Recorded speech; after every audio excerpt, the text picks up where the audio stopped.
Hello everyone guys, my name is Prashant and you are watching new Indian era. So finally आज के इस प्यारे से वीडियो के अंदर हम लोग देखने वाले हैं अपना लेक्चर नंबर 1 इस reproduction in lower and higher plant का। आप सभी लोगों ने लेक्चर 0 को अच्छे से देखा होगा और लेक्चर 0 के अंदर हमने what is biology, what is reproduction and उसके साथ साथ what are the types of cell, उसके साथ साथ सेल डिवीजन क्या होता है, उसके टाइप्स क्या हैं, क्या होता है जर्म सेल, क्या होता है सोमैटिक सेल, रिप्रोडक्शन कैसे होता है, बहुत सारे कॉन्सेप्ट को, बेसिक्स को अच्छे से सीखा था। अगर लेक्चर 0 आपने देखा है तो हमारी पढ़ाई में सोने में सुहागा जैसा है। ठीक है, तो आज हम शुरू कर रहे हैं अपने प्यारे से लेक्चर नंबर 1 को। और लेक्चर नंबर 1 के अंदर हम पढ़ेंगे असेक्सुअल रिप्रोडक्शन के बारे में। लेकिन क्या हम डायरेक्ट कभी असेक्सुअल रिप्रोडक्शन में जाएंगे? नहीं। हम कॉलेज की पढ़ाई कर रहे हैं क्या? कॉलेज के टीचर है क्या अपन? नहीं। तो अपन क्या करेंगे, पहले बेसिक से शुरुआत करेंगे फिर से।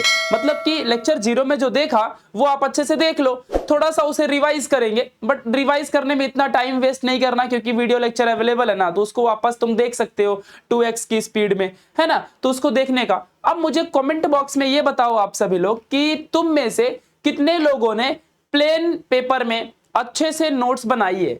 जो भी मैंने लेक्चर 0 में लिखवाया है, राइट डाउन करवाया है, उसको आपने अच्छे से बनाया है। और कितने बच्चों को कल की सेशन नोट्स मिल गई, क्योंकि मैंने टेलीग्राम में अपलोड कर दिया है और टेलीग्राम की लिंक हमारे इसी वीडियो के डिस्क्रिप्शन बॉक्स में दी हुई है और उसी के अंदर आपको अपलोडेड है, तो आप सब जा करके उसको अच्छे से देख सकते हो। ठीक है, तो फाइनली अभी हम शुरू कर रहे हैं अपने प्यारे से लेक्चर नंबर 1 को। ठीक है, तो चलो शुरू करें अभी।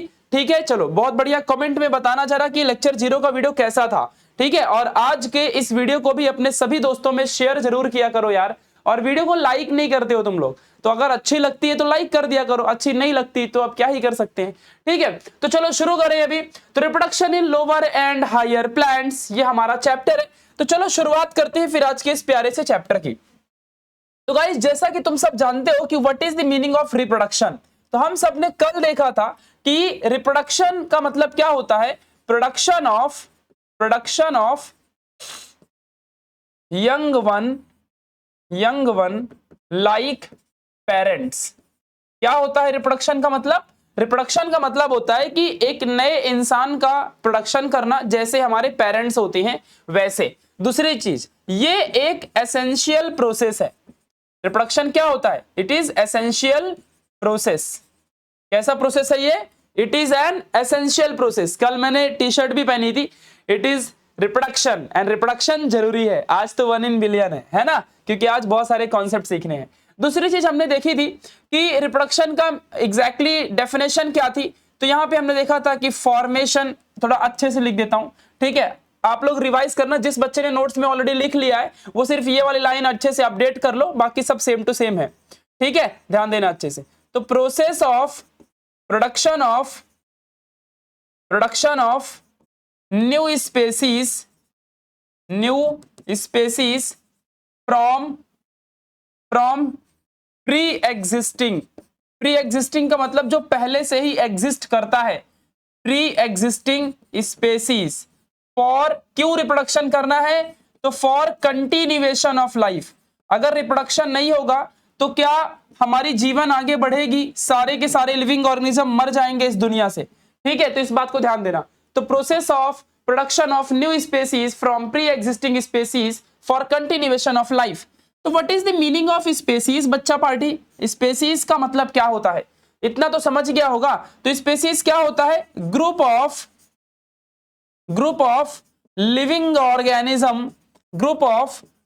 Organism having. अब देखो, ऐसा थोड़ी कि कुत्ते की प्रजाति में बिल्ली को काउंट कर लोगे। बिल्ली के कैरेक्टर अलग है और कुत्ते के कैरेक्टर अलग है, घोड़े के कैरेक्टर अलग है, इंसानों के अलग है। तो स्पेसीज क्या होता है? Group of living organism having same genetic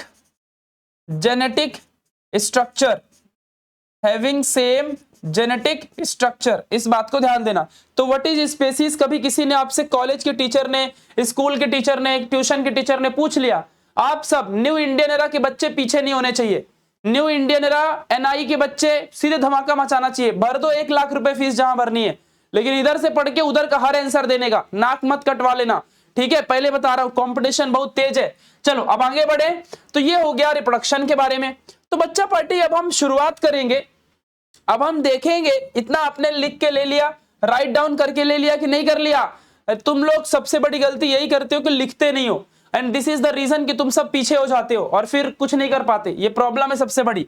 ठीक है, तो इस बात को ध्यान देना अच्छे से। सो यहाँ पे जरा समझ के रखना थोड़ा सा, प्लीज लिसन केयरफुली। अच्छा तुम लोग ना मुझे फॉलो कर लो यार इंस्टाग्राम में, तो जिसमें मैं तुम्हें थोड़ी अपडेट वगैरह देते रहूंगा। ठीक है, तो इंस्टाग्राम में फॉलो कर लो, दिस इज माय आईडी, तो प्रशांत_T9। ठीक है, तो ये नोट डाउन कर लो और फॉलो कर लेना, उसमें मैं बहुत सारी अपडेट देते रहूंगा। ठीक है, चलो अब यहाँ देखो, देखो यार हम सबको पता है कि जो लिविंग ऑर्गेनिज्म होते हैं, पेज नंबर 1 ओपन कर लो अपने टेक्स्ट बुक का, अपने टेक्स्ट बुक का पेज नंबर 1 ओपन कर लो। कौन सा पेज नंबर? पेज नंबर 1 अपने टेक्स्ट बुक का ओपन कर लो। तो जो लिविंग ऑर्गेनिज्म होते हैं बच्चा पार्टी, यहां पे ध्यान देना अच्छे से, दे फॉलोज रिप्रोडक्शन, रिप्रोडक्शन को फॉलो करते हैं। बट हमारे जो लिविंग ऑर्गेनिज्म है, या तो इसको ऐसे लिखो गाइस, या तो इसको ऐसे लिखो, मैं बताता हूं ना, बहुत प्यारी नोट्स बनवाऊंगा, ध्यान देना अच्छे से। रिप्रोडक्शन, जो लिविंग ऑर्गेनिज्म है, reproduction performed by unicellular living organism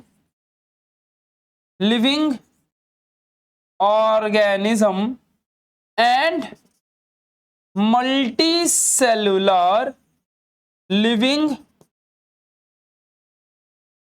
organism. समझा अच्छे से? तो ये दो तरीके के लिविंग ऑर्गेनिज्म होते हैं, ये हम जानते हैं। तो क्या तुम्हें क्या लगता है कि सिर्फ हम इंसान ही रिप्रोडक्शन करते हैं क्या? नहीं, इस दुनिया में सभी लोग रिप्रोडक्शन करते हैं। कॉकरोच भी चाहता है कि उसकी आने वाली जनरेशन आगे बढ़े, चींटी भी चाहती है कि उसकी जनरेशन आगे बढ़े, हाथी भी चाहता है, और थोड़ा सा तुम भी चाहते हो, मैं भी चाहता हूं, ऐसा नहीं है। ठीक है, तो सभी लोग चाहते हैं कि उनकी जिंदगी, उनकी आने वाली जनरेशन हो, उनको बेटा हो, बेटी हो, सब चाहते हैं। ठीक है, तो चाहे यूनिसेलुलर लिविंग ऑर्गेनिज्म हो, चाहे मल्टी सेलुलर लिविंग ऑर्गेनिज्म हो, सबके सब चाहते हैं कि उनकी आने वाली जनरेशन हो।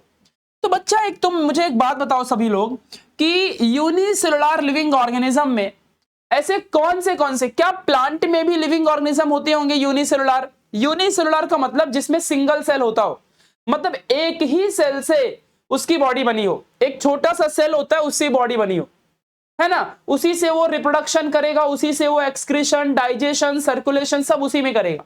एक ही सिंगल सेल से सारे लाइफ के प्रोसेस परफॉर्म करता है, यूनिसेलुलर लिविंग ऑर्गेनिज्म उसको कहते हैं। ठीक है, तो यूनिसेलुलर लिविंग ऑर्गेनिज्म में प्लांट्स के भी यूनिसेलुलर होते हैं, और तो और एनिमल्स के भी होते हैं। तो अभी हमारे चैप्टर में हमें किसकी पढ़ाई करनी है बच्चा, बताओ जरा। अब तुम बोलोगे भैया यूनिसेलुलर में अमीबा आता है, तो अमीबा प्लांट में आएगा क्या? नहीं, तो अमीबा किस में आएगा? अमीबा हमारे एनिमल में आएगा। समझा कि नहीं समझा? और कौन आएगा? और आएगा पैरामोसियम आएगा। समझा कि नहीं समझा? और कौन आएगा? और भी नाम बताओ ना। तो और आएगा यूग्लिना। ठीक है, ये सारे के सारे यूनिसेलुलर एनिमल हैं। और प्लांट में कौन कौन आएगा? जैसे कि हमारा क्लोरेला हो गया, क्लोरेला हो गया, और कौन आएगा? क्लेमाइडोमोनास हो गया। ठीक है, तो ये सब नाम याद रखने का। तो ठीक है, समझ। तो हमें किसका, हमारे चैप्टर का नाम क्या है? हमारे चैप्टर का नाम है reproduction in lower and higher plant. तो हम प्लांट की बात करेंगे। तो कभी भी यूनिसेलुलर लिविंग ऑर्गेनिज्म में जब रिप्रोडक्शन की बात आएगी और प्लांट की बात चल रही हो, तो एग्जांपल अमीबा, पैरामोसियम, यूग्लिना मत देना। कौन सा दोगे? क्लोरेला है, क्लामाइडोमोनास है, ये सबका एग्जांपल देने का। समझ गया क्या कह रहा हूं मैं? इस बात को अपने माइंड में अच्छे से बिठा लो। ठीक है, चलिए अब आगे की बात करते हैं। सेम तरीके से मल्टी सेलुलर लिविंग ऑर्गेनिज्म में भी प्लांट और ये सब होते हैं। तो अब तुम जैसे इसमें देखो अभी क्या रहेगा, तो इसके अंदर जब देखोगे तो प्लांट्स में कौन कौन आएंगे मल्टी सेलुलर में? तो प्लांट्स में आएगा हमारा हिबिस्कस, हिबिस्कस नहीं क्या, जो गुड़हल का फूल होता है, जासवंत का फूल जिसको कहते हो, तो हिबिस्कस है, मैंगो है, ये सब मल्टी सेलुलर मतलब जो बड़े बड़े प्लांट है। और एनिमल में कौन कौन आएगा?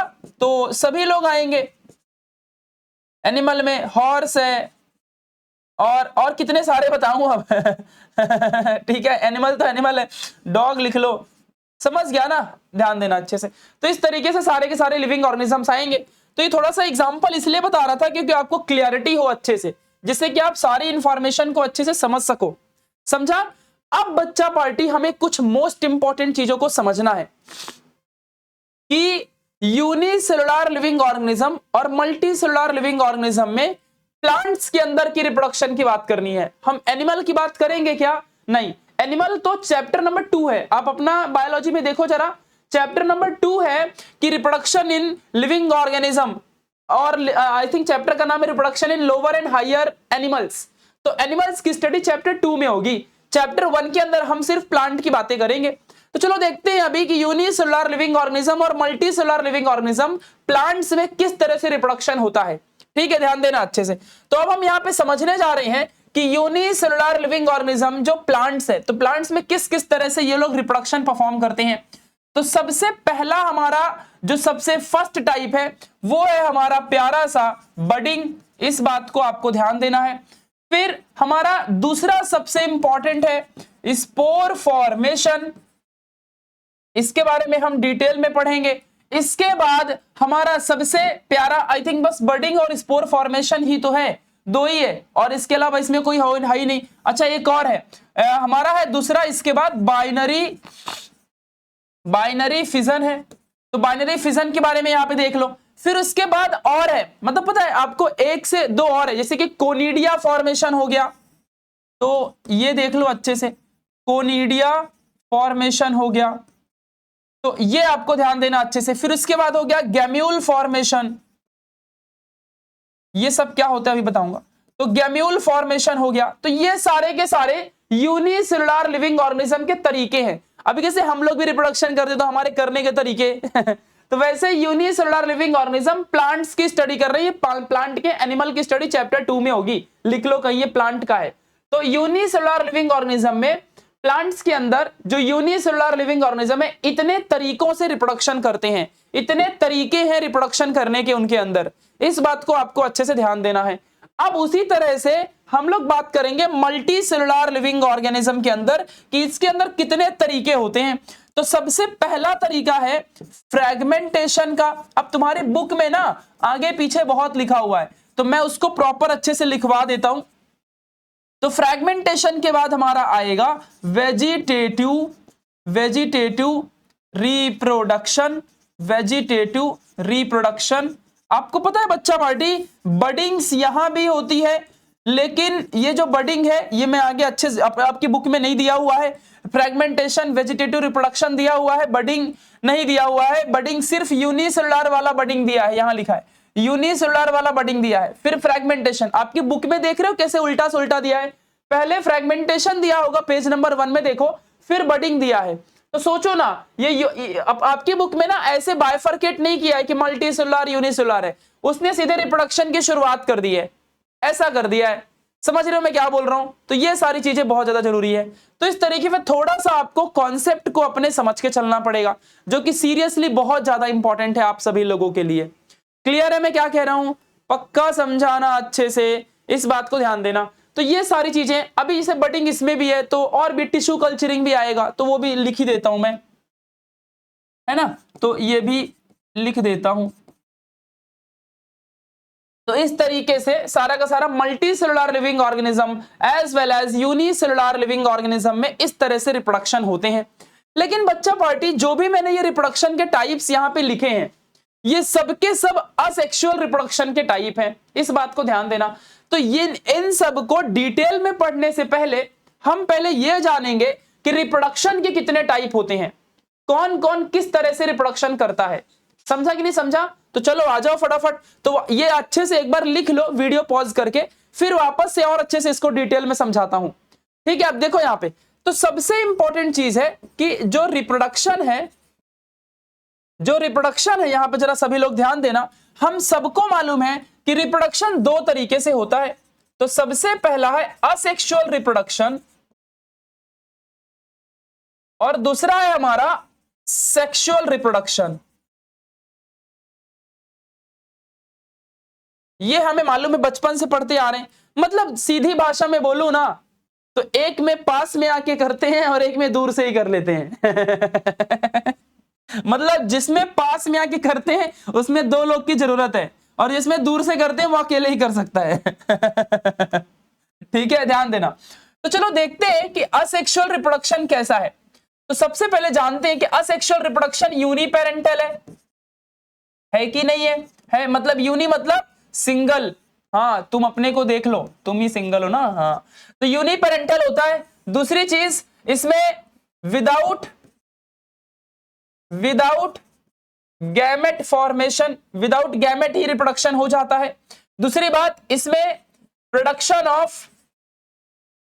Of clone. आपका पेज नंबर 1 देखते जाओ, पेज नंबर 1 में सेक्सुअल रिप्रोडक्शन के बारे में दिया है। इसमें प्रोडक्शन ऑफ क्लोन होता है। क्लोन है, क्लोन, CLO, ध्यान देना। आगे बढ़े अभी, चलो असेक्सुअल रिप्रोडक्शन की प्रॉपर डेफिनेशन क्या बनेगी? असेक्सुअल रिप्रोडक्शन की प्रॉपर डेफिनेशन क्या बनेगी? तो ध्यान देना जरा अच्छे से। प्रोडक्शन ऑफ, ध्यान, जो लिख रहा हूं बहुत हाई लेवल वर्ड्स लिखूंगा अभी, थोड़ा अच्छे से समझ के लेना। Production of morphologically and genetically identical living organism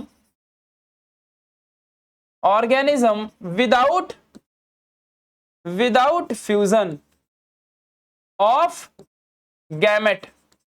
समझा? ये प्रॉपर डेफिनेशन है हमारे असेक्सुअल रिप्रोडक्शन की। आप बोलोगे भैया ये मॉर्फोलॉजिकली का मतलब क्या है? तो मॉर्फो जो लिखा है, मॉर्फो का मतलब होता है स्ट्रक्चर। नीचे लिखूं क्या? नीचे देखो, मॉर्फो का मतलब होता है एक्सटर्नल स्ट्रक्चर, और लॉजी का मतलब क्या होता है? To study. तो बाहर का स्ट्रक्चर, मतलब कि मॉर्फोलॉजिकली मतलब ऐसे लिविंग ऑर्गेनिज्म का प्रोडक्शन करना जो एकदम हूबहू सेम दिखता है अपने पेरेंट के जैसा। तो जब उसके जीन सेम होंगे, जैसे कि मम्मी पापा के जैसे जीन है, तो यहां तो मम्मी पापा होते ही नहीं, सिर्फ पापा ही रहेंगे या तो मम्मी रहेगी। इसमें कोई दो इंसान नहीं आते, ना ही दो लिविंग ऑर्गेनिज्म का। ये यूनिपेरेंटल है ना यार, एक ही पेरेंट काम कर लेता है, अपने आप प्रोड्यूस कर देता है। ठीक है, तो इसमें जब एक पेरेंट से एक सिंगल सा लिविंग ऑर्गेनिज्म जब प्रोड्यूस होगा, तो जो मॉर्फोलॉजिकली एक्सटर्नल स्ट्रक्चर होंगे वो सेम रहेंगे, जेनेटिकल स्ट्रक्चर सेम रहेगा। तो morphologically as well as genetically same produce होगा ना, सेम लिविंग ऑर्गेनिज्म प्रोड्यूस होंगे ना। समझा कि नहीं समझा? तो इसी चीज को हम क्या कहते हैं कि भाई क्लोन बना दिया। जैसे हम है, पेरेंट है, वैसे चिल्ड्रन भी है, तो क्लोन बन गया ना इससे। समझा कि नहीं समझा? तो इससे क्या प्रोड्यूस होता है? क्लोन प्रोड्यूस होता है। तो क्लोन क्या चीज है बताओ जरा मुझे, यहां पर ध्यान देना। तो मॉर्फोलॉजिकली एंड जेनेटिकली, मतलब जीन से भी अंदर के जेनेटिक कैरेक्टर भी और मॉर्फोलॉजिकल कैरेक्टर भी, जेनेटिकली सिमिलर लिविंग ऑर्गेनिज्म। समझा कि नहीं समझा? ये हमारा क्लोन कहलाता है।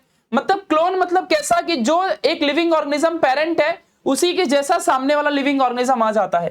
तो बच्चा एक क्या सीखने मिला हमको कि क्या असेक्सुअल रिप्रोडक्शन में कोई वेरिएशन होता है? नहीं, नो वेरिएशन। वेरिएशन का मतलब क्या होता है? वेरिएशन का मतलब होता है वैरायटी। कोई वैरायटी नहीं होती इसके अंदर, कोई चेंजेस नहीं होते। तो असेक्सुअल रिप्रोडक्शन के बारे में इंफॉर्मेशन डिटेल में समझ में आ गई? पक्का? अब जो बच्चा पार्टी आपको सुन के हैरानी होगी, जो अभी हमने ये सब पढ़ा ना, यूनिसेलुलर और मल्टीसेलुलर, ये सारे टाइप सेक्सुअल रिप्रोडक्शन के हैं। अभी हमने असेक्सुअल रिप्रोडक्शन के हैं। अभी हमने एक भी सेक्सुअल रिप्रोडक्शन की बातें यहां पे नहीं की है। तो यूनिसेलुलर लिविंग ऑर्गेनिज्म में ये सारे के सारे असेक्सुअल रिप्रोडक्शन के टाइप हैं। ये मल्टीसेलुलर में भी असेक्सुअल के टाइप हैं। तो यहां पे अब बताऊंगा ना, यहां पे तो आपको डिटेल में समझेगा। अभी ध्यान देना, हम सेक्सुअल की बात ही नहीं करेंगे अभी, ध्यान देना अच्छे से। तो अभी बच्चा पार्टी यहां पे जरा ध्यान देना अच्छे से। जो असेक्सुअल रिप्रोडक्शन है, ये असेक्सुअल रिप्रोडक्शन को लिविंग ऑर्गेनिज्म परफॉर्म करते हैं कि नहीं करते हैं? कौन परफॉर्म करता है? लिविंग ऑर्गेनिज्म परफॉर्म करते हैं ना। ठीक है, तो लिविंग ऑर्गेनिज्म कैसे होते हैं? एक होता है यूनिसेलुलर और एक कैसा होता है? Multi cellular. अभी आपको समझ जाएगा जो मैंने उधर पे बोला, समझा ना अच्छे से, तो आपके माइंड में क्लियरिटी आ जाएगी अच्छे से जो मैं बता रहा हूं, ध्यान देना। तो असेक्सुअल रिप्रोडक्शन को यूनिसेलुलर लिविंग ऑर्गेनिज्म भी परफॉर्म करते हैं और मल्टीसेलुलर लिविंग ऑर्गेनिज्म भी परफॉर्म करते हैं, समझा। तो यूनिसेलुलर लिविंग ऑर्गेनिज्म में कौन कौन परफॉर्म करता है, कौन से तरीके हैं, तो अब देखो ये वो तरीका, अब आपको समझ गया। बडिंग हो गया, फिर स्पोर फॉर्मेशन, आप बोलोगे ये सब क्या है, सबर कर मेरी जान, सब बताऊंगा तेरे को। तो स्पोर फॉर्मेशन हो गया, फिर ऐसे ही कोनिडिया फॉर्मेशन हो गया, समझा कि नहीं समझा। फिर उसके बाद हमारा गेम्यूल फॉर्मेशन हो गया, गेम्यूल फॉर्मेशन हो गया, और कौन सा वहां पे लिखवाया है, और कौन सा यहां पे लिखाया है, बाइनरी फिजन हो गया, ठीक है। तो ये सारे के सारे यहां पे, अब आपको समझा, मतलब कि ये तरीके हैं, ये तरीके हैं रिप्रोडक्शन करने के।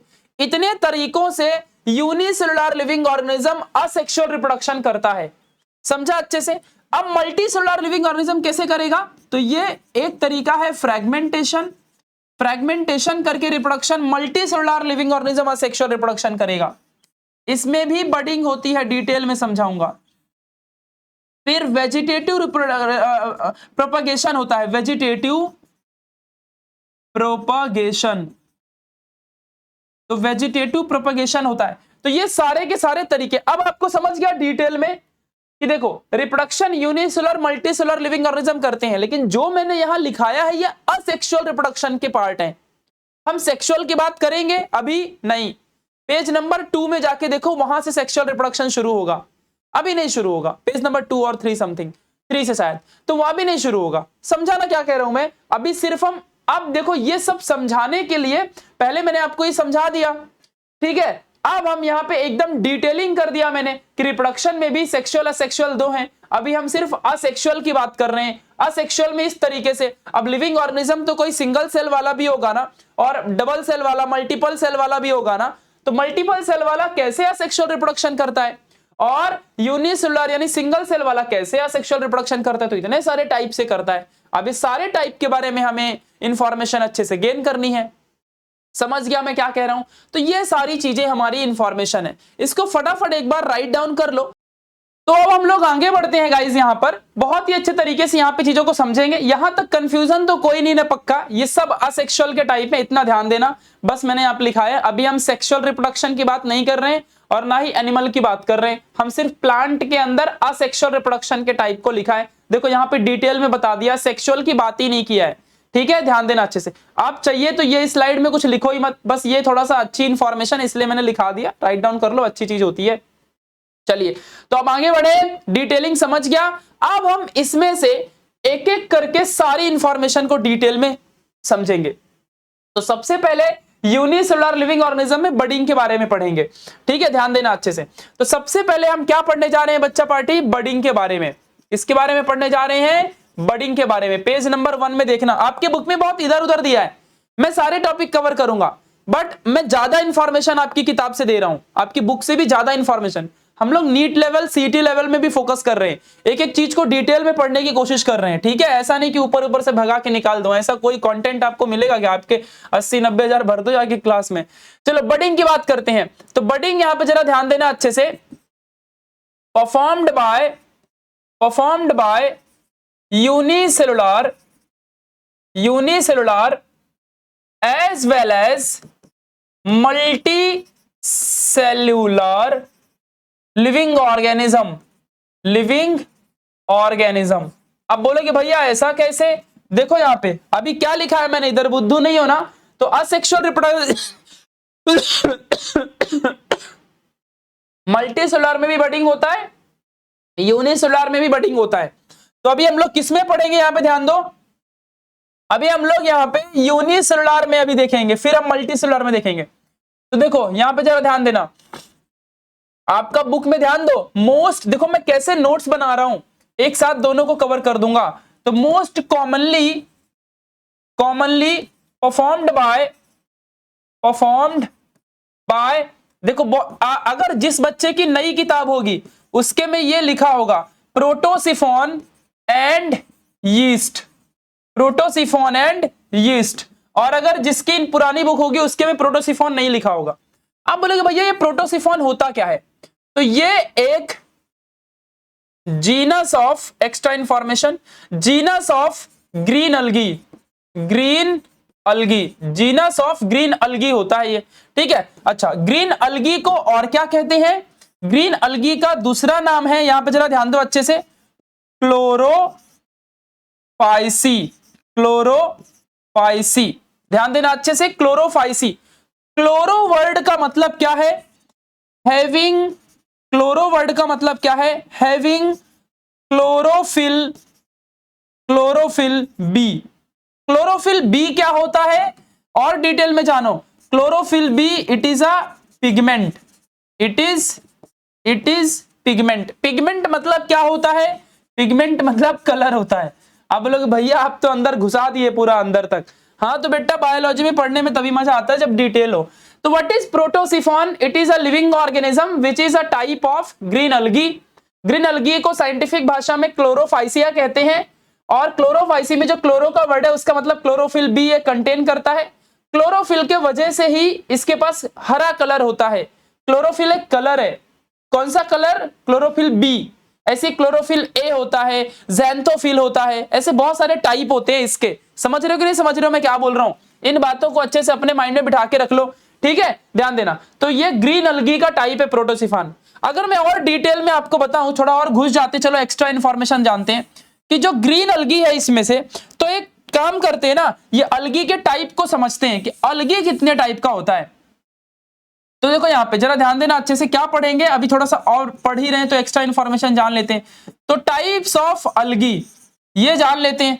तो टाइप्स ऑफ अलगी की अगर बात की जा रही, तो यहां पे कितने टाइप की अलगी होती है? तो एक वैसे होने को तो 12 से 7 टाइप की अलगी होती है, बट मैं 3 बताऊंगा, ब्राउन, रेड और ग्रीन। तो देख लो अच्छे से, रेड वाले को क्या कहते हैं? रोडोफाइसी, ठीक है, ध्यान देना अच्छे से, ई है। हाँ, ग्रीन को क्या कहते हैं? अभी बताया ना, क्लोरोफाइसी। और ब्राउन को क्या बोलते हैं? फाइयो, स्पेलिंग में मिस्टेक मत करना, फाइयो, ध्यान देना अच्छे से, फाइयोफाइसी, ठीक है, ध्यान देना अच्छे से, पियोफाइसी। चलो, तो ये सारी चीजें अच्छे से समझ के रखना जो कि आपके लिए बहुत ज्यादा इंपॉर्टेंट है। एक्चुअली यहां पे ना ये फाइयोफाइसी में PHY आता है, तो फाइयोफाइसी हो सकता है, अगर मेरे से मिस्टेक हुआ रहेगा तो आप लोग इसको करेक्ट कर लेना, गूगल से सर्च कर लो, ठीक है। चलो आगे बढ़े अभी। तो ग्रीन अलगी के अंदर टाइप्स ऑफ अलगी में ये 3 तरीके हैं, और ग्रीन अलगी में क्लोरोफाइसिया हैविंग क्लोरोफिल बी होता है और पिगमेंट कलर यहां पे प्रेजेंट है। तो ये सारा इंफॉर्मेशन आपको समझ गया। व्हाट इज प्रोटोसिफॉन से शुरू किया था तो बहुत कुछ बता दिया आपको। ऐसे यीस्ट क्या होता है? तो यीस्ट एक यूनिसेलुलर लिविंग ऑर्गेनिज्म है, और एक प्यारा एग्जांपल है इसका सैकरोमाइसिस सेरेवेसिए, ठीक है, ध्यान देना अच्छे से। तो सैकरोमाइसिस सेरेवेसिए, इसका भी स्पेलिंग वगैरह चेक कर लेना, अपना करेक्ट करके लिखना तुम लोग, ठीक है। तो यीस्ट के अंदर सैकरोमाइसिस सेरेवेसिए, ये एक बहुत ही लिविंग यूनिसेलुलर लिविंग ऑर्गेनिज्म होता है, इस बात को समझ के रखना, फंगस है। चलो क्लियर हो गया अच्छे से, बैक्टीरिया है। तो ये सारी चीजें आपको अच्छे से ध्यान देना, वैसे ना ही फंगस है ना ही बैक्टीरिया, ये यीस्ट है, यीस्ट, ध्यान देना। तो ये सारी इंफॉर्मेशन आपको समझ गई होगी, तो ये आपको ध्यान देना। अच्छा, तो बडिंग में आखिर होता क्या है? सबसे पहली बात, तो बडिंग के अंदर production of living organism, production of living organism through outgrowth. आप बोलोगे भैया ये आउटग्रोथ का मतलब क्या होता है? ये अभी आपको समझा दूंगा, तब तक हम सीखते हैं मल्टी सेलुलर लिविंग ऑर्गेनिज्म के बारे में, तब आपको समझा दूंगा आउटग्रोथ। तो ये सारी इंफॉर्मेशन आपको समझ गई ना? कोई डाउट है क्या यहाँ पे? सारी इंफॉर्मेशन ध्यान देना, सारी स्पेलिंग्स कोई रॉन्ग नहीं है, सब करेक्ट है, टेंशन मत लो भाई, मैं जस्ट आपको क्रॉस चेक करने बोलता हूँ, मैं भी तो इंसान हूं ना, गलती मेरे से भी हो सकती है। चलिए अब आगे बढ़े। मल्टी सेलुलर लिविंग ऑर्गेनिज्म में बडिंग कैसे होता है? तो ये मैं लिख देता हूं, परफॉर्म्ड बाय, अब मल्टी सेलुलर लिविंग ऑर्गेनिज्म का नाम लिखना पड़ेगा जो असेक्सुअल रिप्रोडक्शन करते हैं, हम अभी सेक्सुअल की बात ही नहीं कर रहे। तो परफॉर्म्ड बाय, ध्यान देना यहां पे कौन परफॉर्म करता है? अरे प्यारा सा हाइड्रा, ध्यान देना अच्छे से। तो हाइड्रा कैसे परफॉर्म करता है मल्टी सेलुलर लिविंग ऑर्गेनिज्म में? तो सबसे पहले मान लो कि ये हमारा हाइड्रा है ये, ठीक है, ये हाइड्रा के टेंटेकल्स होते हैं, ठीक है, ये उसकी पेरेंटल बॉडी है, ये हाइड्रा की पेरेंटल बॉडी है। ध्यान देना। अब आगे बढ़ते हैं, जरा यहां पे देखो तो क्या होता है हाइड्रा के अंदर।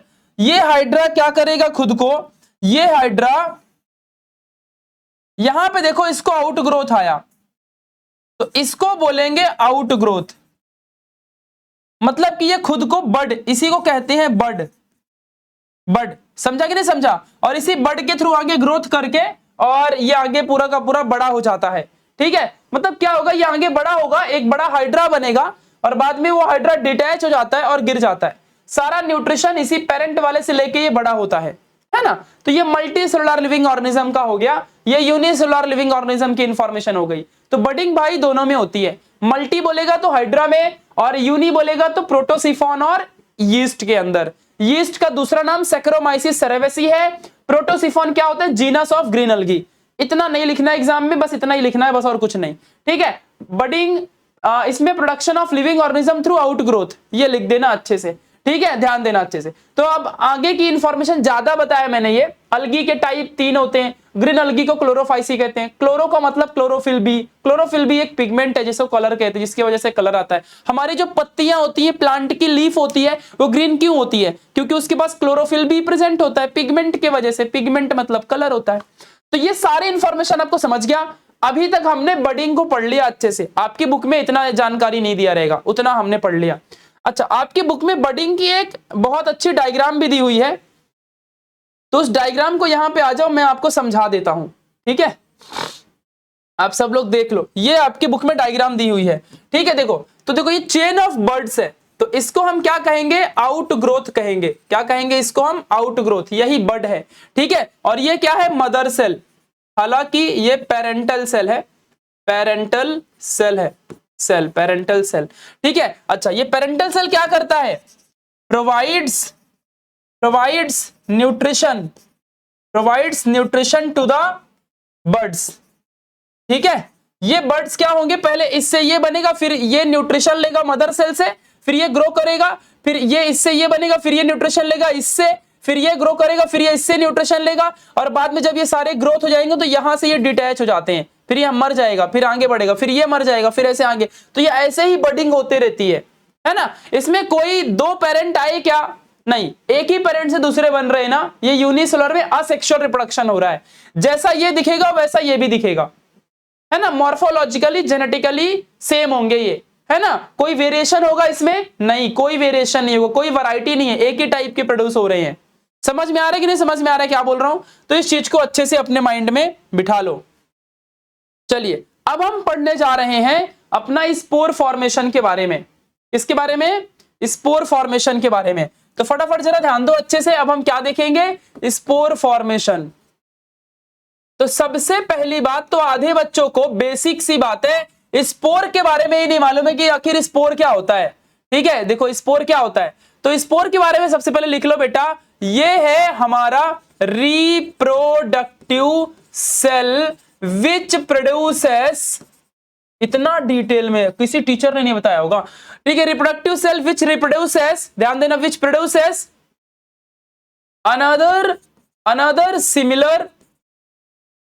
अनदर सिमिलर सेल विदाउट, ये शब्द लिखना बहुत जरूरी है, विदाउट एनी फ्यूजन।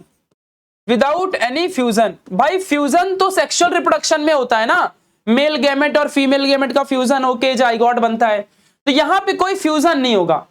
ये एक ऐसा रिप्रोडक्टिव सेल है जो यूनिसेलुलर लिविंग ऑर्गेनिजम्स में ही पाया जाता है, और ये स्पोर एक रिप्रोडक्टिव सेल है जिससे रिप्रोडक्शन होता है, समझा। और ये बिना फ्यूजन के अपने से एक दूसरे को प्रोड्यूस कर देता है, ऐसा स्पोर कहलाता है। अच्छा बच्चा पार्टी, ये जो स्पोर है, ये स्पोर आखिर होता कहां है, कहां स्टोर्ड होता है, तो स्पोर स्टोर्ड इन स्पोरेंजियम। कहां स्टोर्ड रहता है ये, स्पोरेंजियम में। अब स्पोरेंजियम इसका घर है जहां स्पोर रहता है। चलो कुछ एग्जांपल्स के साथ समझते हैं बड़े ही मजेदार तरीके से। ठीक है, ध्यान देना अच्छे से। तो it is a type of asexual reproduction. ये सब इंफॉर्मेशन जो उधर लिखा ना, देखो जो इधर लिखा वही तो लिखने का अपने को। ठीक है, इस देखो, spore formation is a type of asexual reproduction occurring in unicellular living organism. कितना प्यारा है ना, जो हमने पढ़ाया वही लिखना है। Type of asexual reproduction, occurring का मतलब होता है होना, occurring in unicellular living organism, uni concept batch OP in the chat, unicellular living organism, living organism, समझ गया, ध्यान देना अच्छे से। अच्छा, इसको परफॉर्म कौन करता है? तो एग्जाम्पल है हमारा क्लमाइडोमोनास। कौन परफॉर्म करता है? क्लमाइडोमोनास। क्लमाइडोमोनास होता क्या है? तो सबसे पहली चीज, अच्छा क्लमाइडोमोनास है क्या, पहले वो जानते हैं। तो जो हमारा क्लमाइडोमोनास है ये एक यूनिसेलुलर, दूसरी चीज फ्लैजिलेटेड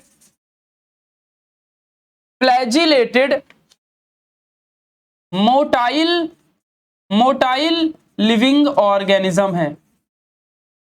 मोटाइल मतलब क्या होता है? मोटाइल का मतलब होता है मूवमेंट करने वाला, जिसमें मोशन कर सकता है जो। तो क्लामाइडोमोनास समझ गया कौन है? Unicellular flagellated motile living organism.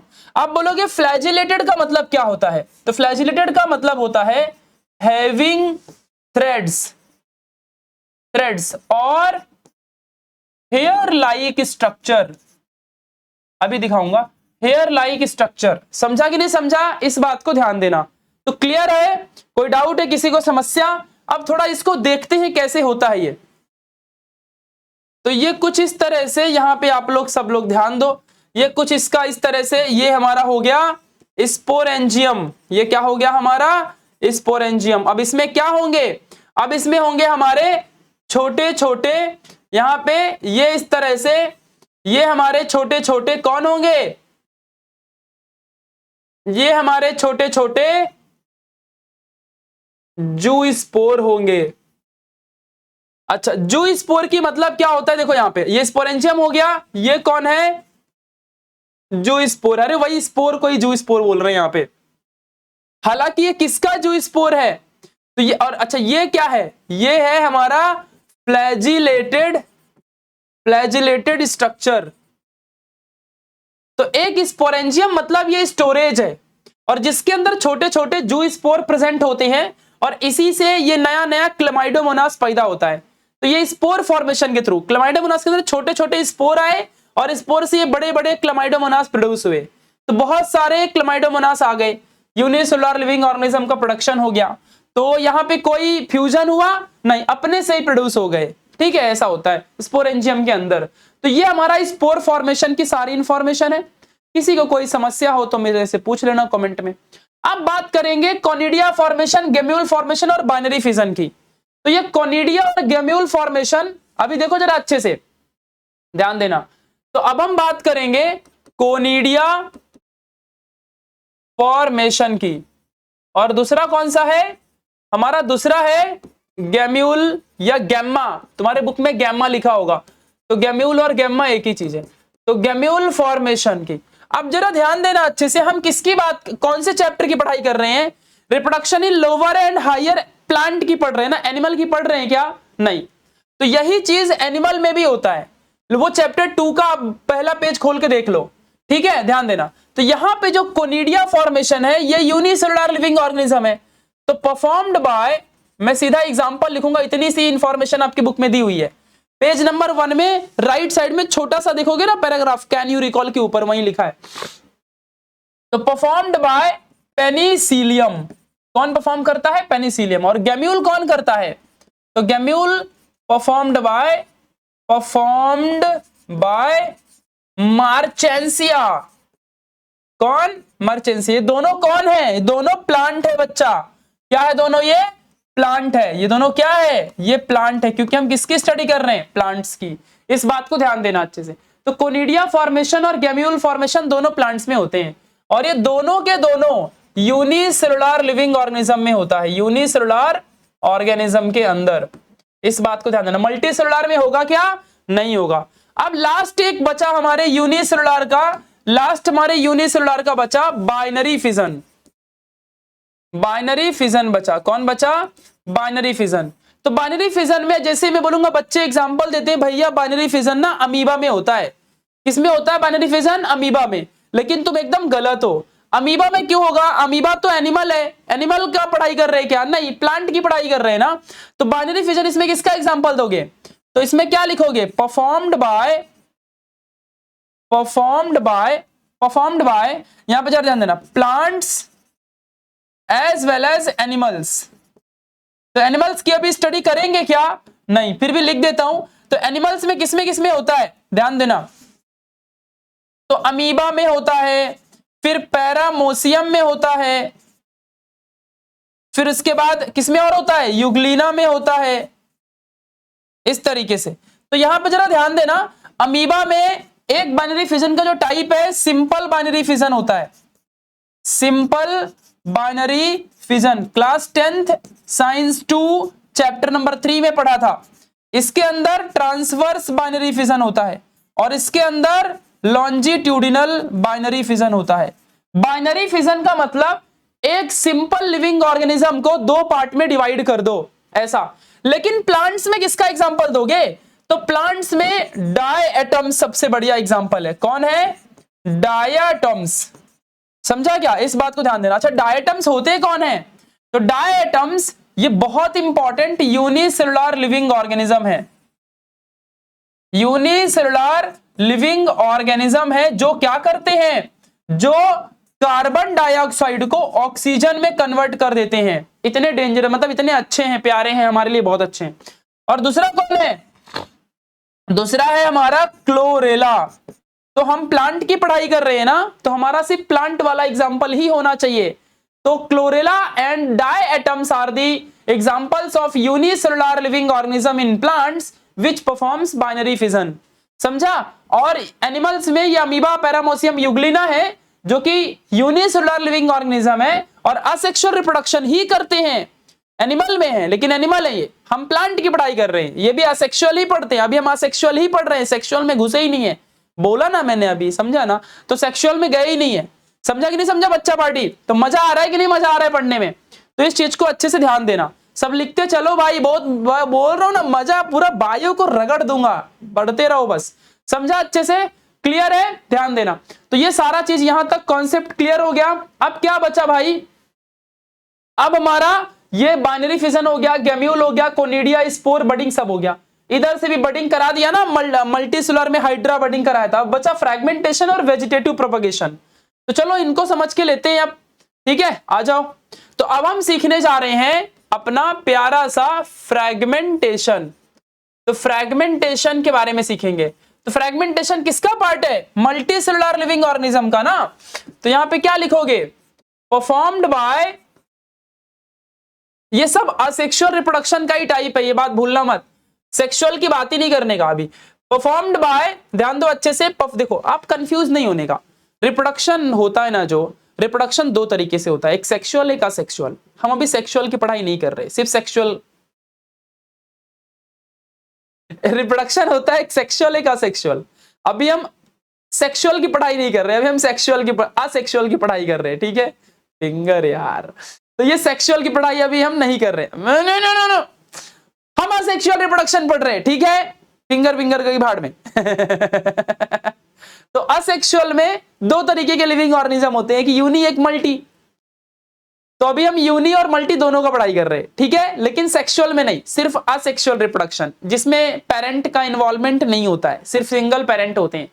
No variations, कोई वेरिएशन नहीं होता। क्लोन प्रोड्यूस होते हैं, जेनेटिकली आइडेंटिकल, मतलब सेम होते हैं। आइडेंटिकल का मतलब सेम, ठीक है? चलो आगे बढ़े। अब यहां ध्यान दो अच्छे से, अब सब लोग थोड़ा सा डिटेल में समझ के लो। Fragmentation performed by multicellular, वो फ्लो चार्ट याद रखोगे तो ये सब समझ में आएगा। अब देखो, ये आपके पेज नंबर 1 में दिया हुआ है ना? समझ में आ रहा है कि नहीं समझ में आ रहा है? तो multi cellular living organism, multi cellular living organism, example spirogyra. क्या एग्जाम्पल है? स्पाइरोगायरा, ठीक है? ध्यान देना अच्छे से। तो जो ये स्पाइरोगायरा है, ये फ्रैगमेंटेशन परफॉर्म करता है। अब थोड़ा सा छोटा सा ही एग्जाम्पल है, ज्यादा बड़ा नहीं है, मैं ऐसे बस बना देता हूं, ध्यान देना। कहीं पे इशारे। कैसा लगा बच्चों लेक्चर आज का? कैसा लगा? कैसा लगा? कैसा लगा? कैसा लगा? ऐसे ही थोड़ी अपन भगवान की कृपा से काम करते। चलो ध्यान दो, तो यहाँ पे फ्रैगमेंट का मतलब होता है टीयर। टीयर, टीयर मतलब फाड़ देना, जो लड़के करते हैं। ठीक है, ध्यान देना अच्छे से। तो यहाँ पे क्या करें? अब बोलोगे भैया अभी तक तो सीरियस मोड में थे, अब कैसे जाग रहा है आपके अंदर? वो मेरे अंदर का कांचना जाग रहा है, क्योंकि अभी धीरे धीरे सेक्सुअल रिप्रोडक्शन आने वाला है ना। अभी तो सेक्सुअल पढ़ रहे हैं, सूखा सूखा पढ़ रहे हैं, अभी अभी गीला गीला पढ़ेंगे। तो बीच में यहां से क्या होते हैं, फाड़ देते हैं। तो जैसे ही फाड़ेंगे तो ये मल्टी सेलुलर होता है। तो यहाँ पे इस तरीके से दो मिल जाएंगे हमें। समझा कि नहीं समझा? ऐसे दो मिल जाएंगे। समझा क्या बोल रहा हूं? ये दो स्पाइरोगायरा मिल गए छोटे छोटे। समझा अच्छे से? तो दिस इज स्पाइरोगायरा। हो गया, इतना ही है और कुछ नहीं इसमें अंदर। पढ़ लो, तुम ही लोग पढ़ लो, पेज नंबर 1 में दिया हुआ है। Multi cellular living organism spirogyra के थ्रू परफॉर्म होता है फ्रैगमेंट करके। ये हमने यहाँ पे क्या कर दिया? ये हमने यहाँ पे क्या किया है? फ्रैगमेंट किया है। फ्रैगमेंट का मतलब फाड़ना। ठीक है, ध्यान देना अच्छे से। फ्रैगमेंट मतलब टीयर, जैसे पेपर को फाड़ के दो कर दो ऐसे। ठीक है, तो ये पेरेंट मर जाता है, ध्यान देना अच्छे से। तो ये चीजें यहां तक क्लियर हो गई। तो बच्चा ध्यान दो, ये आपको समझाना। अभी हम सेक्सुअल की बात ही नहीं कर रहे। सेक्सुअल आते ही गैमेट आ जाएगा। इसमें नो गैमेट, कोई गैमेट है? No gamete. लेकिन इसमें क्या है? इसमें विद गैमेट। अब ये जहां पे तुमने अपडेट किया होगा इसको अपडेट कर लो। देखो ऐसी नोट्स होती है, अगर तुम ब्लैंक पेपर में बनाए रहोगे ना, तो मेरे जैसे ही सब लिखते रहोगे, है ना, तो उसमें बीच बीच में अपडेट करते जाओगे। ये मैं एक्स्ट्रा लिखा रहा हूं तो अपडेट करो। कॉलेज का टीचर सिखाएगा तो वो भी तो सेक्सुअल रिप्रोडक्शन के बारे में कुछ तो बताएगा। मेरे जैसा पढ़ाए ना पढ़ाए, या मेरे से भी अच्छा पढ़ा सकता है, और तुम जानते रहोगे। तो यहाँ पे विद गैमेट लिखा है, जो भी लिखा, तो उधर आप नया बुक नहीं बनाने का। मेरी स्ट्रेटजी वीडियो देखा कि नहीं देखा? उसमें मैंने बोला ना कि टोटल ना 200-300 पेज की एक ही बुक बनाओ बायोलॉजी की, और एक ही जगह से पढ़ो। और कॉलेज, ट्यूशन, यूट्यूब, गूगल, कहीं से भी पढ़ो, उसी में इंफॉर्मेशन लिखते जाओ, क्योंकि सिलेबस तो एक ही है। अब जैसे कि मैंने इतना पढ़ाया, अब मेरा कोई और टीचर मिलेगा, तो वो टीचर मान लो असेक्सुअल रिप्रोडक्शन की, तो मैंने ज्यादा पूरे सैचुरेटेड इंफॉर्मेशन दे दिए, सब बता दिया। लेकिन हो सकता है कुछ और कुछ बताए, लेकिन कुछ होएगा ही नहीं, इतना ही तो सब कुछ है, और क्या बताएगा। लेकिन फिर भी अगर कुछ और बता दिया, कुछ नए तरीके से बता दिया, तो उसी को उसमें और अपडेट ऐसा कर सकते हो ना, उसी में अपडेट कर लो। नया नोट मत बनाओ कि मेरे कॉलेज की नोट ये रहेगी, मेरे ट्यूशन की नोट ये, यूट्यूब की नोट ये, ऐसा नया मत बनाओ। समझा? तो सेक्सुअल रिप्रोडक्शन विद गैमेट होता है, ध्यान देना। गैमेट का फ्यूजन होता है, फिर जाइगोट बनता है, एम्ब्रायो बनता है, वो बाद में पढ़ेंगे। और असेक्सुअल में एम्ब्रायो सिम्ब्रायो ऐसा कुछ नहीं बनता है। क्लियर है? तो यहां तक की बातें क्लियर हो गई। अब कौन बचा हमारा? अब हमारा सिर्फ एक ही पार्ट बचा है। फ्रैगमेंटेशन हो गया, binary, gemmule, conidia, spore, budding सब हो गया। इधर का भी बडिंग उसी में कंक्लूड कर दिया था। अब बचा वेजिटेटिव प्रोपगेशन। तो चलो अब सीखते हैं। अब सीखेंगे वेजिटेटिव प्रोपगेशन के। अच्छा देखो, वो जो एग्जांपल दिया था ना मैंने, देखो यही है। देखो यही है क्लेमाइडोमोनास, ये जू स्पोर है। किसका एग्जांपल है? किसका एग्जांपल है? कोनिडिया फॉर्मेशन है, गेम्यूल है, बडिंग है, फ्रैगमेंटेशन है। किसका एग्जांपल है? कमेंट में बताओ।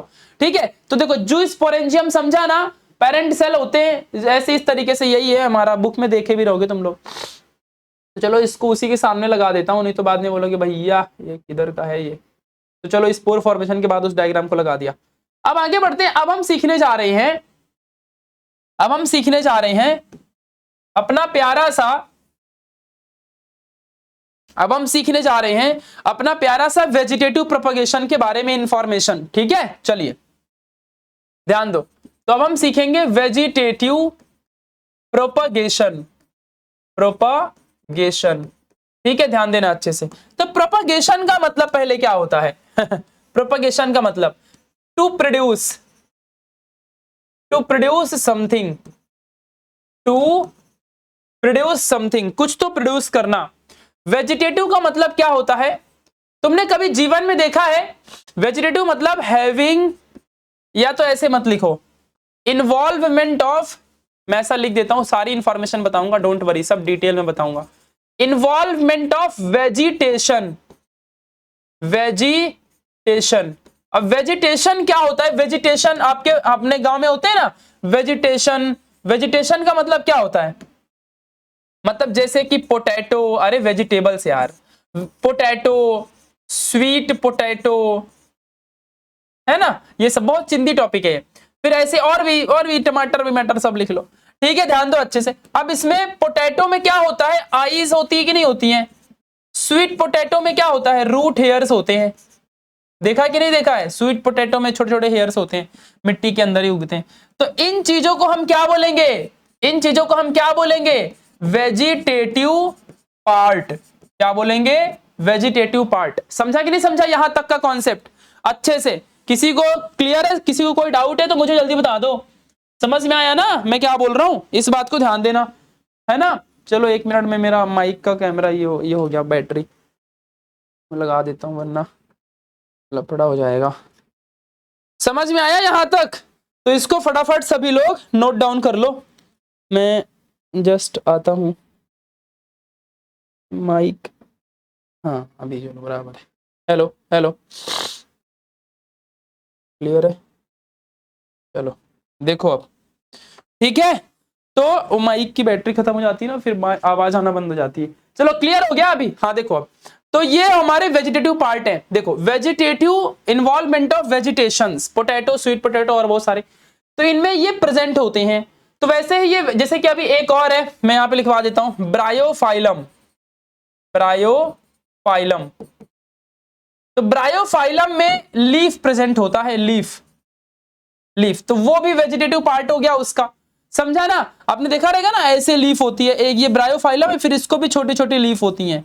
आपने बचपन में भी देखा होगा शायद इस चैप्टर को, ठीक है, ऐसा।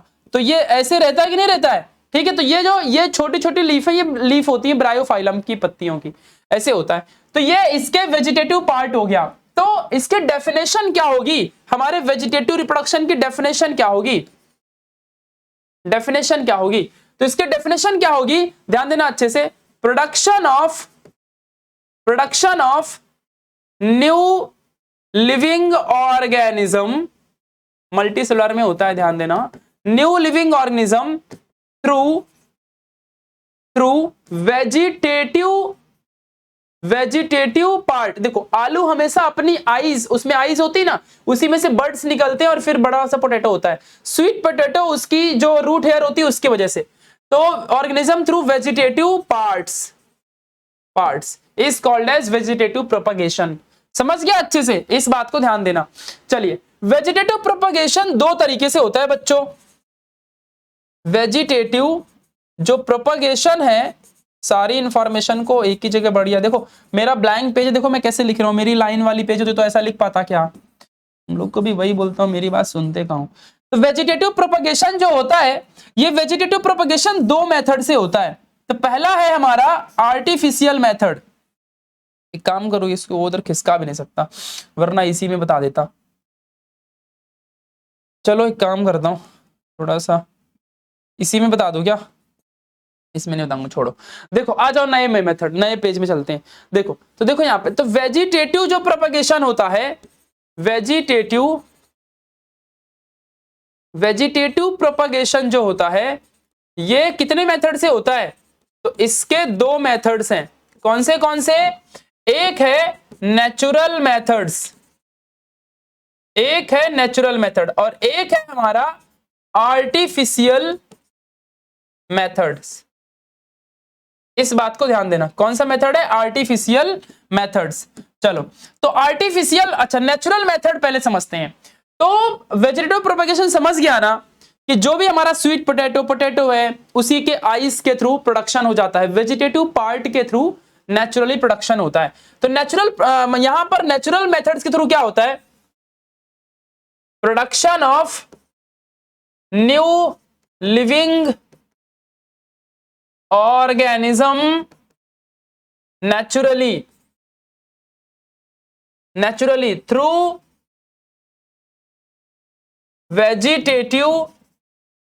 Vegetative parts. नेचुरली, कुछ आपको करना ही नहीं है। समझा कि नहीं समझा? ध्यान देना अच्छे से। अच्छा, नेचुरल मेथड से और किधर ज्यादा फायदा होता है, ध्यान देना अच्छे से, ज्यादा और, अच्छा चलो छोड़ो, बस इतना ही लिख लो, इतनी इंफॉर्मेशन इनफ है।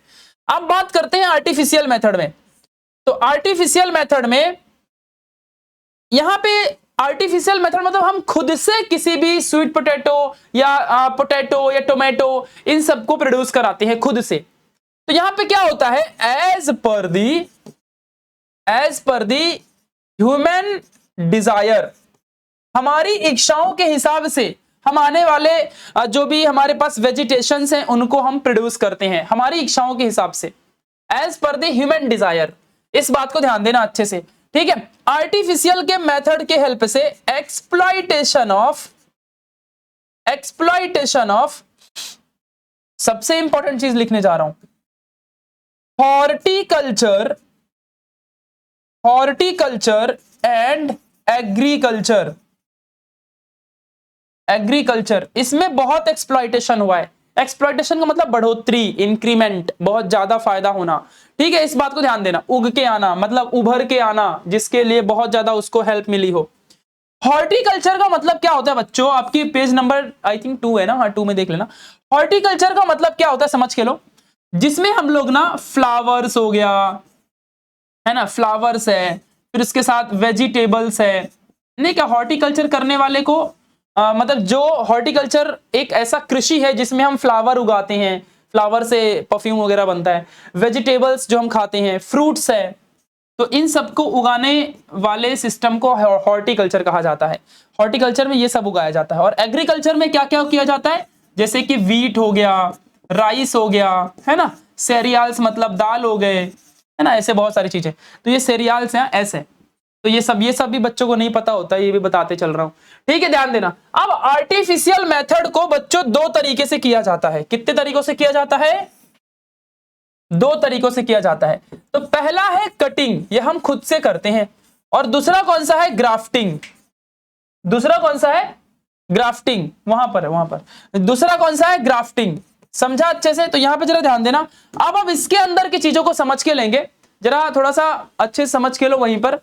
तो इस बात को अभी आपके माइंड में यहां पे बिठाना है। देखो, तो कटिंग में क्या होता है, देखो एक चीज तो हम समझे ना, रूट हेयर हो या फिर हमारा पोटैटो हो तो उसमें बड हो, ये सारी चीजें हमारे पास थी, तो वो नेचुरल मेथड में अपने आप ग्रोथ हो जाता था।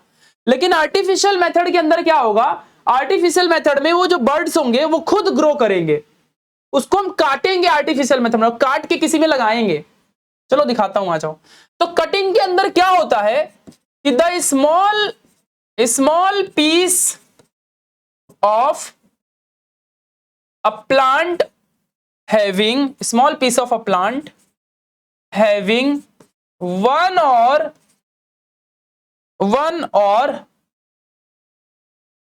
more buds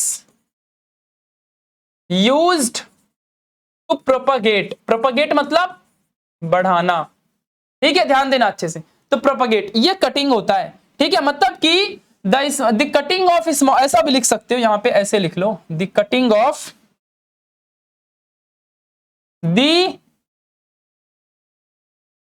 कटिंग ऑफ, समझ रहा ना तुमको मैं क्या बोल रहा हूं यार,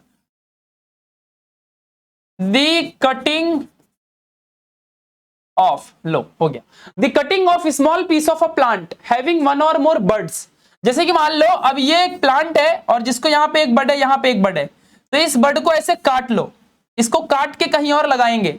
कभी गुलाब का फूल देखा है, गुलाब का फूल, गुलाब के फूल को कभी उसकी सीड होती है क्या, सीड नहीं, उसका बीज नहीं होता। गुलाब के फूल के स्टेम को कट करके सीधा मिट्टी में लगा देते हैं, गुलाब का फूल उग जाता है। या तो ऐसे भी कर सकते हो, एक गुलाब के फूल को उसके स्टेम को काटो और किसी दूसरे के गुलाब के फूल के स्टेम में लगा दो, तो भी वो उग जाएगा, ऐसा होता है। ये हम आर्टिफिशियल मेथड के थ्रू ऐसा करते हैं। तो हम बर्ड के नाम पे क्या क्या कट कर सकते हैं, तो बर्ड के नाम पे हम क्या क्या कट कर सकते हैं, तो बर्ड के नाम पे हम स्टेम कटिंग करते हैं। क्या करते हैं, हम स्टेम कटिंग करते हैं। और क्या करते हैं हम, और हम लीफ कटिंग करते हैं। क्या करते हैं, लीफ कटिंग। और हम क्या करते हैं, रूट कटिंग करते हैं, रूट कटिंग। चलो, तो बढ़िया एग्जाम्पल क्या क्या है इनके, तो स्टेम कटिंग का एग्जाम्पल है रोज, एक और है बुगेनविलिया, ये याद रखना, ये 2 एग्जांपल्स हैं। लीफ कटिंग का सबसे प्यारा एग्जांपल कौन सा है, सेंसेविरिया, स्पेलिंग थोड़ी मेरी मैच कर लेना, ठीक है। रूट कटिंग के अंदर ब्लैकबेरी, ठीक है, ध्यान देना। तो ये सारे के सारे कटिंग के अंदर आते हैं। अब ग्राफ्टिंग में क्या होता है, अब इसकी डायग्राम दिखाऊंगा तो और अच्छे से समझेगा। तो आर्टिफिशियल मेथड के थ्रू हमारे डिजायर के हिसाब से, अब जैसे कि मान लो एक लाल रोज है, गुलाबी कलर का गुलाब होता है ना, हाँ वही और मैं तो गुलाब मेरे को आज तक किसी ने दिया नहीं भाई, तो मैं नहीं जानता। तो एक गुलाबी कलर का गुलाब है, ठीक है, और एक मान लो पिंक कलर का गुलाब है। बोलोगे भैया हमको एड़ा समझते हो, पिंक और गुलाबी एक ही होता है ना तो एक गुलाब है मान लो लाल कलर का और एक है काला कलर का, ठीक है। तो मुझे चाहिए कि काला और लाल मिक्स हो जाए, तो मैं क्या करूंगा, लाल वाले गुलाब को काटूंगा स्टेम को, और काले वाले गुलाब को काट के लाल वाले के स्टेम में लगा दूंगा, है ना। तो काटना इज कटिंग मेथड। आर्टिफिशियल में पहले कटिंग करते हैं, फिर उसके बाद ग्राफ्टिंग करते हैं, समझा, अच्छे से ध्यान दो। तो हम क्या करेंगे, ग्राफ्टिंग। तो ग्राफ्टिंग में क्या करते हैं, combining one or more plant on another plant having production of, मतलब कि नहीं क्या, एक को काट के दूसरे में लगाते हैं, जिससे कि एक अभी इसको काट के और इसको भी काट के हटा दिया, इसको जो काटा था वो इसमें लगा दिया, तो एक नया प्लांट बनेगा, ठीक है। अनदर प्लांट ऑन अनदर, ये मैं क्या लिखा था, combining one or more plant. चलो अभी एक काम करता हूं, इसको ना अच्छे से लिखना पड़ेगा मेरे को, इसीलिए मैं सोच रहा था कि नया पेज ले लेता हूं, में लिखना है तो अच्छा लगेगा ना तुम लोग को भी। देखो यहाँ पे, हाँ देखो क्या लिखोगे, कंबाइनिंग, वो आई थिंक वर्ड्स गायब हो जा रहे हैं ना, combining one or more parts of the plants to get single plant, है ना। चलो ध्यान दो। तो आप यहां पे देखेंगे एक चीज कि सबसे पहले इसमें दो चीजें होती है, एक होता है सियॉन और एक होता है स्टॉक। तो सियॉन क्या है, जिसको काटा, हिंदी में लिख देता हूं समझ जाएगा, और स्टॉक क्या है, जिस पे लगाना है। अब काट के लाए तो इसी के ऊपर बिठाओगे ना, तो जिस पे लगाना है, समझा कि नहीं समझा। तो सियॉन लड़का है और स्टॉक लड़की है समझ गया ना, कभी भूलेगा एग्जाम में नहीं। और सियॉन और स्टॉक को दोनों को मिला देंगे तो एक नया प्लांट आ जाएगा। तो एग्जांपल के लिए ये डायग्राम देख लो बढ़िया सी, देखो अच्छे से। तो यहां देखो, तो देखो ये अभी ये मान लो बड़ा सा प्लांट था, तो इसमें छोटा सा बड है, तो cutting the small piece of plant having one or more बड, एक इधर बड है एक इधर बड है, तो एक बड को काट दिया, तो cutting the small piece of plant having one or more बड। तो जो काटा वो क्या है, सियॉन है, कटे हुए पार्ट को सियॉन कहते हैं। अब इसको कहीं लगाएंगे, तो देखो अब यहां से काट दिया, तो ये नीचे वाला क्या है, ये रूटेड प्लांट है। स्टॉक मतलब क्या होता है, ये rooted part of the plant, rooted part of the plant होता है, ठीक है, ध्यान देना, ये rooted part of the plant है। तो इस ये रूट में जमीन में है, इसको नहीं उखाड़ सकते हो, तो ये कहीं से काट के लाया और इस पे बांध के चिपका दिया, लगा दिया, अब ये कुछ दिन में अपने आप ग्रो हो जाएगा। इसे कहते हैं ग्राफ्टिंग। ऐसा रोज में करते हैं, गुलाब के फूल में। तो बच्चों ये क्लियर है अच्छे से, किसी को कोई डाउट है? तो वेजिटेटिव प्रोपगेशन क्या होता है, इसके वेजिटेटिव प्रोपगेशन के मेथड्स कितने हैं। देखो पहले हमने सीखा कि वेजिटेटिव प्रोपगेशन आखिर होता क्या है, मतलब production through the vegetative part, पहली चीज सीख ली। फिर हमने सीखी कि vegetative propagation natural method artificial method दोनों के थ्रू होता है। नेचुरल में तो नेचुरली एकदम ग्रो होता है, वही वेजिटेटिव पार्ट से मिट्टी में डाल दो, आलू टमाटर सब उग जाते हैं। आर्टिफिशियल मेथड के थ्रू हम अपने हिसाब से उगाते हैं, जैसे कि अभी गुलाब का फूल नेचुरली भी उगता है, लेकिन आर्टिफिशियली हम इस तरीके से काटते हैं पहले, फिर उसको ग्राफ्टिंग कर देते हैं। ग्राफ्टिंग मतलब लगाना, काटना मतलब काटना, और क्या हाँ नहीं तो इतना बड़ा बना रहे हो। अब स्टेम कटिंग किसका, मतलब कि रोज नाम का जो गुलाब है उसमें हम लीफ नहीं काटते, उसका स्टेम काटते हैं, ठीक है। नहीं क्या वो कहते हैं बाहुबली में जो लड़की की इज्जत में हाथ डाले उसका हाथ नहीं काटते हैं, उसका काटते हैं गला। तो जो रोज है इसमें रोज की पत्तियां नहीं काटते, इसका काटते हैं स्टेम। सेंसेविरिया है, इसमें हम लोग क्या भाई, इसमें हम लोग स्टेम नहीं काटते, काटते हैं लीफ। ब्लैकबेरी में हम लोग काटते हैं रूट, समझा क्या, ध्यान देना अच्छे से। फिर कंबाइनिंग मतलब एक दो प्लांट को कंबाइन करो और नया प्लांट पा जाओ, सियॉन स्टॉक, जिसको काटा जिस पे लगाना है ध्यान देना अच्छे से। तो ये सारी चीजें आपको पता होनी चाहिए। तो ये डायग्राम्स के थ्रू हमने सब कुछ सीख लिया। एक छोटा सा लास्ट का पार्ट बचा है हमारा असेक्सुअल रिप्रोडक्शन का, जिसे कहते हैं टिश्यू कल्चर। टिश्यू कल्चर, ठीक है। तो टिश्यू कल्चरिंग के थ्रू क्या होता है, देखो टिश्यू कल्चरिंग का एक दूसरा नाम है माइक्रो प्रोपगेशन। क्या कहते हैं इसको? माइक्रो प्रोपगेशन, ठीक है, इस बात को ध्यान देना। अच्छा, इसमें होता क्या है, small amount of plants grown carefully to produce large amount of plants। बस इतना ही इंफॉर्मेशन आपकी बुक में दी हुई है टिश्यू कल्चर की। अब इसको थोड़ा समझा देता हूं। तो मान लो जैसे कि ये प्लांट है, तो इस प्लांट का हमने एक छोटा सा पार्ट ले लिया, उसको एक बीकर या वैसी कंडीशन दी, और उससे हमने क्या किया, बहुत सारे प्लांट को ग्रो कराया। फिर हमने क्या किया, इसके अंदर जरा ध्यान दो, हर एक प्लांट को हमने क्या किया, यहां पे अंदर ही अंदर ग्रो कराया। समझा कि नहीं समझा? अंदर ही अंदर छोटे छोटे ग्रो हुए। फिर जब ये प्लांट बड़े बड़े हो गए, तो देखो तुम्हारे घरों में वो पौधे वाला आता है, वो आता है ना लेके, तो बस वो वैसे ही पौधे लेके रखता है ना, ये इनको हम लोग अपने जमीनों में लगा देते हैं, तो ये बहुत ज्यादा हो जाता है। तो हमने सिर्फ एक स्मॉल पार्ट ऑफ प्लांट लिया था ना, उसको धीरे धीरे ग्रो करके इतने बड़े बड़े प्लांट बना दिए। This is called tissue culture. समझा कि नहीं समझा? तो ये सारी चीजें आपको अच्छे से माइंड में रखनी है। तो बच्चों, हमने पूरा पेज नंबर 1 और 2 पढ़ लिया। अब हमारा बचा सेक्सुअल रिप्रोडक्शन, वही तो है मेन हमारा रिप्रोडक्शन का पार्ट। तो ये था कंप्लीट असेक्सुअल का पार्ट। अब तक जो भी हमने यहां पर पढ़ा अच्छे से समझ में आया कि नहीं समझ में आया? तो हमने क्या क्या चीजें पढ़ी, चलो 2 मिनट के अंदर रिवाइज कर लेते हैं। तो हमने शुरू किया था यहां से अपनी सारी चीजों को, फिर हमने देखा कि रिप्रोडक्शन क्या होता है, उसमें हमने पढ़ा कि हमारी स्पेसीज क्या होती हैं। फिर हमने देखा कि रिप्रोडक्शन यूनिसेलुलर और मल्टीसेलुलर दोनों ऑर्गेनिज्म परफॉर्म करते हैं। लेकिन यहां पे मैंने पहले ही वो इंफॉर्मेशन दे दी, हालांकि मुझे ऐसे नहीं बताना चाहिए था, मुझे ऐसे बताना चाहिए था कि रिप्रोडक्शन असेक्सुअल और सेक्सुअल दोनों में होता है। फिर सेक्सुअल के अंदर यूनि और मल्टी, क्योंकि ये असेक्सुअल के अंदर यूनि और मल्टी सेलुलर, सेक्सुअल के अंदर भी यूनि और मल्टी सेलुलर होते हैं। अब सेक्सुअल रिप्रोडक्शन में यूनिसेलुलर ऑर्गेनिज्म में कौन कौन आएंगे? जो यूनिसेलुलर लिविंग ऑर्गेनिजम्स होते हैं, है ना। और सेक्सुअल में मल्टी में हम एनिमल्स, इंसान, ये सब आएंगे, मैमल्स हैं, है ना। बट असेक्सुअल में यूनि और मल्टी ये सब आएंगे। लेकिन मैंने छोड़ो कोई ना, यूनि में प्लांट और एनिमल के बारे में बता दिया, इधर प्लांट एनिमल, और इसमें सारे टाइप बता दिया। आप चाहे इसको लिखो ना लिखो, आपके हाथ में है, ये जरूर लिखना बहुत जरूरी है।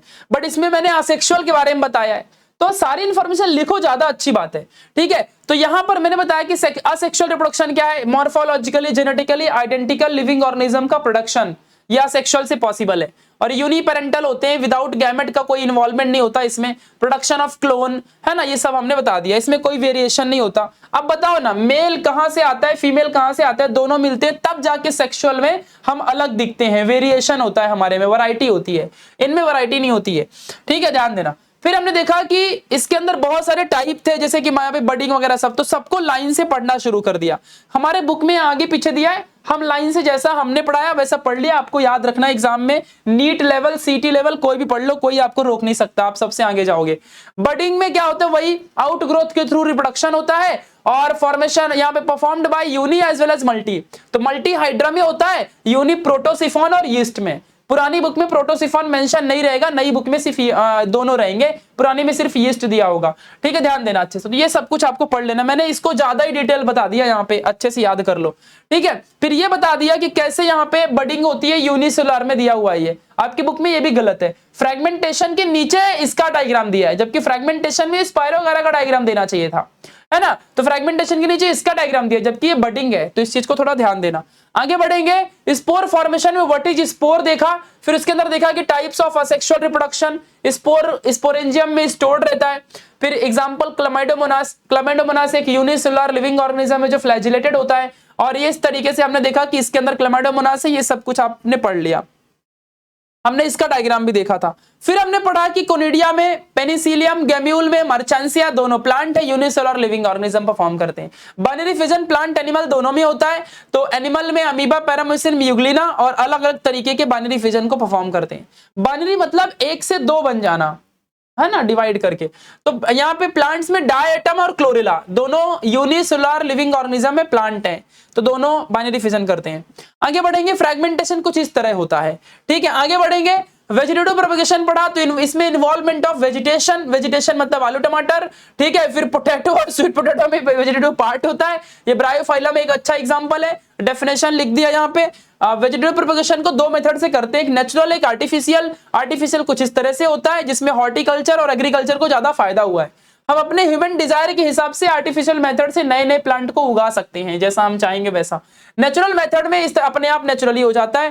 कटिंग ग्राफ्टिंग क्या होती है? कटिंग में एक स्मॉल पार्ट ऑफ बड, जो प्लांट बड कंटेन करता है, बड को काट लेंगे और काट के किसी दूसरे प्लांट में लगा देंगे, वो दोनों ग्रो हो जाएंगे, ठीक है। जिसको काटते हैं वो सियॉन है, जिस पे लगाते हैं वो स्टॉक है, ठीक है। तो इस तरह से कुछ होता है। समझ में आया कि नहीं समझ में आया? तो सारी इंफॉर्मेशन मैंने आपको बता दी।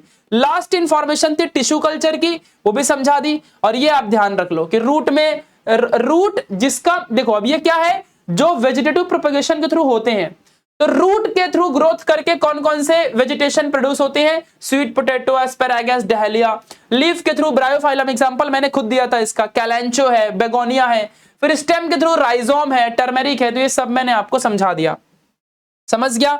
चलो, तो इस तरह से गाइस खत्म हुआ हमारा आज का जो टॉपिक था, और अब हम लेक्चर नंबर 2 में सेक्सुअल रिप्रोडक्शन की शुरुआत करेंगे, ठीक है। इस बात को थोड़ा ध्यान देना अच्छे से। तो गाइस अब चलते हैं, बाय बाय गाइस। और कैसा लगा आज का वीडियो? आप सबने नोट्स बनाई है ना? पक्का डेली का काम डेली पढ़ते चलो, क्योंकि हमें नवंबर 30 तक सिलेबस खत्म करना है, ठीक है। तो डेली का काम डेली करोगे, बहुत फायदे में रहोगे। अगर थोड़ा भी दिन का लेक्चर छोड़ दोगे तो बर्डन हो जाएगा, और अगर बर्डन हो जाएगा तो लफड़े में फंस जाओगे, ठीक है। इस बात को प्लीज ध्यान देना। तो डेली का काम डेली करो, ये this is really very important यार, ठीक है। चलो, तो अब हम चलते हैं गाइस, लेक्चर नंबर 2 में मिलेंगे। इस लेक्चर को अपने सभी दोस्तों में शेयर कर दो, अगर अच्छा लगा हो लाइक कर दो, कमेंट में बताओ कि लेक्चर कैसा लगा, कितने लोगों ने नोट्स बनाई थी। और जो होमवर्क है तुम्हारा, पूरे पेज नंबर 1 और 2 की रीडिंग करनी है, और कमेंट में कैन यू रिकॉल के क्वेश्चन का आंसर लिखना है। देखो ना, इस पेज नंबर 1 में 2 क्वेश्चन होंगे कैन यू रिकॉल के, और पेज नंबर 2 में 2 क्वेश्चन रहेंगे कैन यू रिकॉल के। जो भी जहां भी मिलेंगे अब तक, जो सेक्सुअल रिप्रोडक्शन के पहले जितने क्वेश्चन है सबका आंसर कमेंट में लिख के देना है, ठीक है। So bye bye, love you all, peace out.